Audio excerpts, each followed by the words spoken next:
আসসালামু আলাইকুম ওরহমতুল্লাহি আবরকাতুহু। সুপ্রিয় দেশবাসী, যে যেখান থেকে দেখছেন ভিডিওটি, সবাইকে শুভেচ্ছা অভিনন্দন জানিয়ে আজকে আমি আমার ভিডিওতে আলোচনা শুরু করব। তো আমি যে কথাটা বলতে চাচ্ছি সেটা আজকে হচ্ছে 25শে ডিসেম্বর 2025। আমি আবারও রিপিট করছি, 25শে ডিসেম্বর 2025।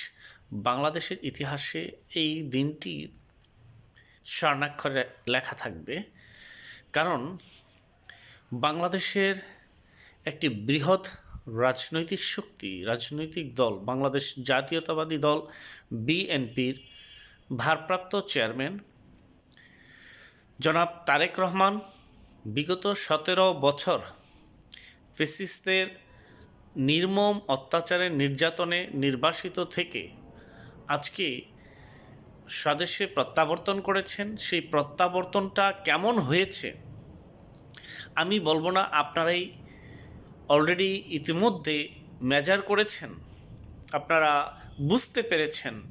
আমরা যে 16টা বৎসর বলেছিলাম আমাদের নেতা, আমাদের আগামীর ভবিষ্যৎ কাণ্ডারি, আগামীর রাষ্ট্রনায়ক জনাব তারেক রহমান বীরের বেশে বাংলাদেশে ফিরবেন, সেই কথাটা অক্ষরে অক্ষরে তা প্রমাণ হয়েছে। তো আল্লাহ সুবহানাহু তাআলার কাছে আমি প্রথমে শুকরিয়া জ্ঞাপন করছি। আল্লাহ সুবহানাহু তাআলা কাউকে যদি সম্মান দেন, পৃথিবীর কেউ তাকে অসম্মানিত করতে পারে না। আর আল্লাহ যদি কাউকে অপমানিত করেন, পৃথিবীর কেউ তাকে সম্মানিত করতে পারেন না। আপনারা বিগত 17 বছর এই লোকটাকে এবং তার প্রয়াত পিতা বাংলাদেশের সাবেক রাষ্ট্রপতি শহীদ প্রেসিডেন্ট জনাব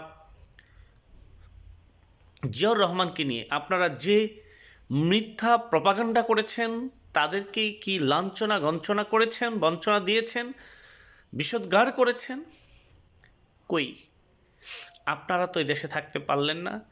আল্লাহ তাআলা আপনাদেরকে অপমানিত করে, লাঞ্ছিত করে এই দেশ থেকে বিতাড়িত করেছে।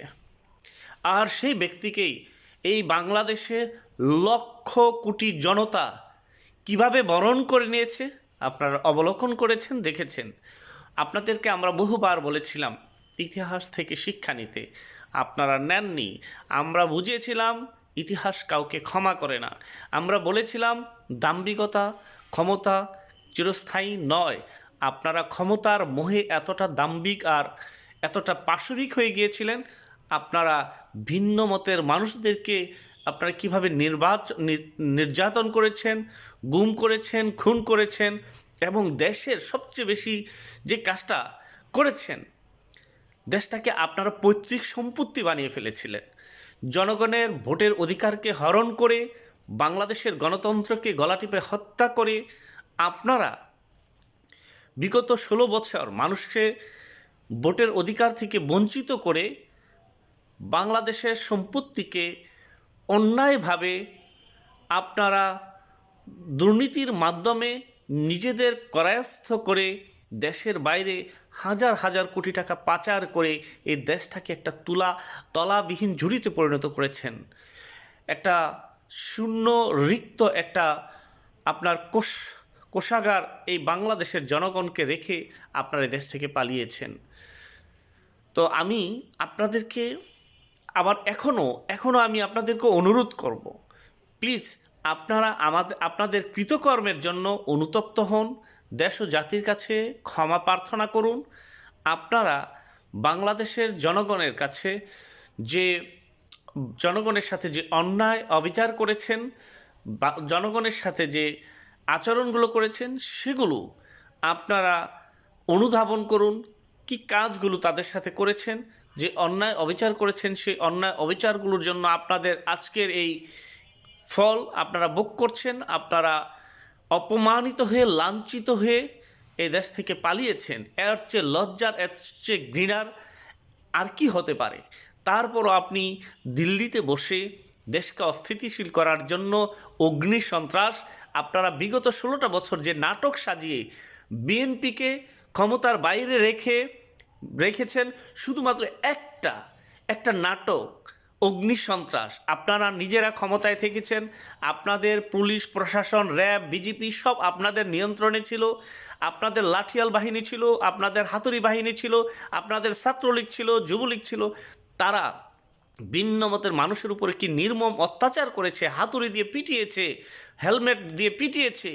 এইরকমভাবে অত্যাচার করে আপনারা বাসে আগুন দিয়ে বিরোধী মতের উপর সেটা চাপিয়ে দিয়ে মিথ্যা মামলায় আপনি তাদেরকে কারা প্রকোষ্ঠে অন্তরীণ করে রেখেছিলেন। আজকে তার পরিণতি কিন্তু আপনারা ভোগ করছেন। আল্লাহ সুবহানাহু ওয়া তাআলার প্রতি আমরা বিশ্বাসী, কারণ আমি একজন আস্তিক, আমি মুসলিম। আমি বিশ্বাস করি পৃথিবীতে যে পাপ করবেন পাপের শাস্তি আপনাকে পৃথিবীতেই ভোগ করতে হবে। আপনারা যা পাপ করেছেন এখনও আপনারা অনুশোচনা করছেন না। আপনাদের কিছু কিছু নেতাকর্মীর ভাষা এবং মুখের কথা শুনলে এখনও মানুষের গা শিউরে ওঠে, মানুষের ঘৃণা তাদের উপর থুতু নিক্ষেপ করতে ইচ্ছে করে। আমি তাদের নামও নিতে চাই না।